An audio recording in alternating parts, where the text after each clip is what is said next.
put it out there to challenge people on this. So the use case, as I said, is you're a manufacturer required to be certified with CMMC. It could be ISO, it could be some of the new financial rulings from the SEC out there that are changing how people do things. Hi, it's Alex Jarrett with Technology Executives Club, and you're watching another episode of CIOs Unleashed, where you'll get insights, inspiration, and strategies that actually work. Be sure and visit us at technologyexecutivesclub.com, where you can get your first masterclass workshop on demand worth $297 for free. That's technologyexecutivesclub.com. But we're concentrating on this just in the aid of time. What are the challenges within this use case? For most manufacturers out there, you're going to need a significant budget. That's organizational change challenge. Technical changes that are production impacted. So again, if we look at OT in terms of most manufacturers, whereby the control systems they have in place could be 20, 25, 30 years old.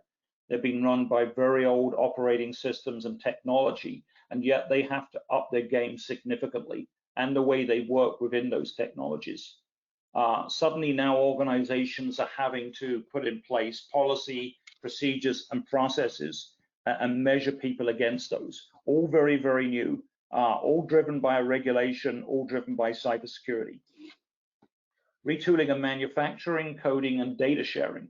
The way we've done things in the past cannot operate into the future. And I'll go over a couple of those examples in a second. And new leadership accountability. One of the biggest things I've seen within CMMC, but again, the same thing within ISO, is the accountability at the leadership level, where making them understand now that they can't hide behind cyber and information technology telling us this stuff is good. Leadership is now accountable for these changes happening. They're accountable for the signatures they put on the federal documents, and some of the anti-fraud laws that have been brought in to manage some of these things are pretty significant in the way executives will be treated if it's found that they have false, they produce false information on that. So all of these are mindset changes that need to take place in organizational change. So if we look at CMMC, at first glance, it's 110 controls. They all look fairly technical in many respects. And if we implement this technology in our environment, then we're going to be okay. But neither of these challenges in reality are IT and cyber issues. And this is the first area of organizational change that tends to fail. This is an IT problem. It's not a corporate issue where OCM, organizational change management, is going to be critical to its success. So if we take an average customer going through this process, these are the sort of projects in a 2-year life cycle that most of these organizations at some level or other, and I hope you can see some of that stuff, it's not the biggest in the world, will have to go through in order to be certified to continue to do business with the DoD. And again, we can talk ISO, we can talk SEC, but nevertheless, these are commonalities across a lot of organizations, but they've been now forced to do it. So, network design, we've just had a session on zero trust and OT, but this is network design of keeping everybody out of what we call controlled unclassified information, which is really what the DoD is trying to protect. How do we do that? There is massive organizational change involved in putting that network design in place. AD redesign, having a lot of manufacturers out there have acquired people over time. Within that environment, how do you consolidate that into one model?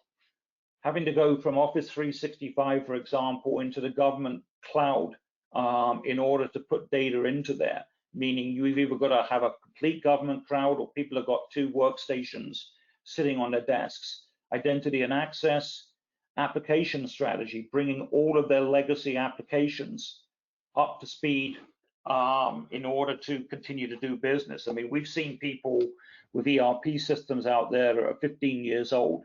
They can't take encryption, they can't provide logs to a SIM or log management correlation tool, et cetera, et cetera. They all have to be upgraded. So each one of these has a significant OCM perspective on it. So again, we're trying to do organizational change management in 25 minutes, but establishing core principles in cybersecurity, which I would suggest you should have in place whether you're doing firewall changes or whether you're going through one of these enterprise major shakeups because of regulatory issues, is engaging early and often with the board and executive in their language. It is critical. If we don't have board approval and board buy-in and executive buy-in to this stuff, I would suggest none of the rest of this matters. We've seen this time and time again, whereby IT teams are trying to drive this through, but they're on islands. It's critical that there's board responsibility for these changes. Ultimately, that's where it's going to sit if it fails. Risk management. Establishing risk management processes in place to describe risk in terms that a board and executives can understand. It is critical for any organizational and cyber change. So getting those in place and putting them in place early and teaching people what it means. Again, one of the core challenges on that is we tend to tell people that the sky's falling in. We have to put risk into executive language that matters. If we don't, we're talking gibberish to them. Cyber Risk Governance Committee, have a committee sitting there that manages risk, who are responsible for risk outside of cybersecurity. If you don't have those core frameworks in place, it's really difficult to make this stuff happen. One of the best things I've seen and been part of putting in place for cybersecurity is having a communications champion, somebody who is trusted in the organization and really good at describing these changes to the organization in language not only they can buy into, but they understand. Nobody wants to go through CMMC, nobody wants to go through an ISO audit, but bring it to the table in language they can understand so they can buy into it. One of the other cores is frontline managers. We tend to forget the folks in the organization beyond the board. Frontline managers, to me, with the manufacturing world, are the people on the shop floor managing the shop floor. It's accounting, it's procurement, it's the trade compliance folks. It's those folks who need to be part of this solution and educate them and support them early and often. Again, one of the things we've seen, certainly with CMMC, is the amount of war stories out there that kills these initiatives. You go out onto LinkedIn, you can find any opinion you want on LinkedIn to what CMMC is actually going to mean at the end of the day. Will it become legitimate law? Any of those things. So you can pick your argument and find it out there and establish what you want to do. Kill those war stories with facts and bring those facts to the stakeholders early and often. Those are the initial frameworks for any change, I would suggest. Embrace the psychology of change. So every one of us likes change unless it happens to us.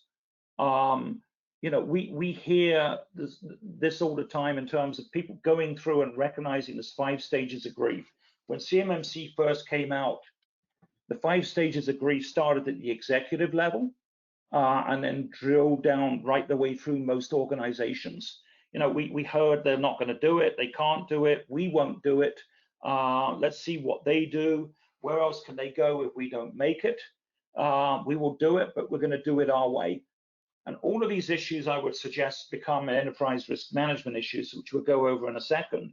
But nevertheless, all of those, you have to let people go through those, but you have to establish the pushback on those with facts. CMMC is a fact of life. You have to understand whether you're going to play with the DoD or whether you're going to get out of that marketplace. That becomes an enterprise risk management issue. It doesn't become an emotive issue, but you don't trivialize the fact that everybody's going to go through that.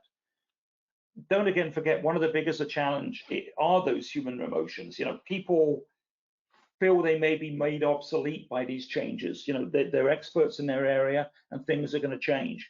Their workload is going to increase. We've seen a lot of those pushbacks with CMMC.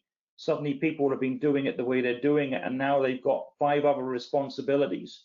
Or we've had to bring in additional FTEs to manage these things. One of our recommendations there is, which we'll come on to, is bringing in HR in terms of helping with some of those areas. This cannot be cyber folks are traditionally not great as people. understanding some of these core concepts. Bringing an HR and a communications champion into these situations very early helps you navigate it. Generally, my response to most of us is, if people understand the challenge, they may hate it, but they're going to come along. You know, we need to communicate often about how these changes are impacting people in the real world, rather than sweeping them under the carpet, and having metrics there to where we are in the process. And as importantly, what other business should we be picking up if we do this, which is an forgotten situation. HR should be involved. Updates should come from the C-suite, not from the cyber folks. This is a corporate initiative. And reward people for doing good things and making this stuff happen. And then reframe the problems as a business challenge. So all of these are business challenges, not security issues. You know, CMMC is a commercial, compliance, and legal issue. If we don't bring those folks into the projects very, very early, for example, commercial, I can tell the board that, you know, we're going to lose X amount of money if we don't do this. The commercial VPs and folks like that can actually quantify that in a way that makes sense to the board. Legal can quantify it in terms of the exposure we have as an organization if we choose only to partially play in these new regulatory environments. And articulate the impacts of failure in their words, not our words. It's, you know, it's very easy for us to get emotive about it, the cyber folks to push it through. It has to be pushed back on a business level.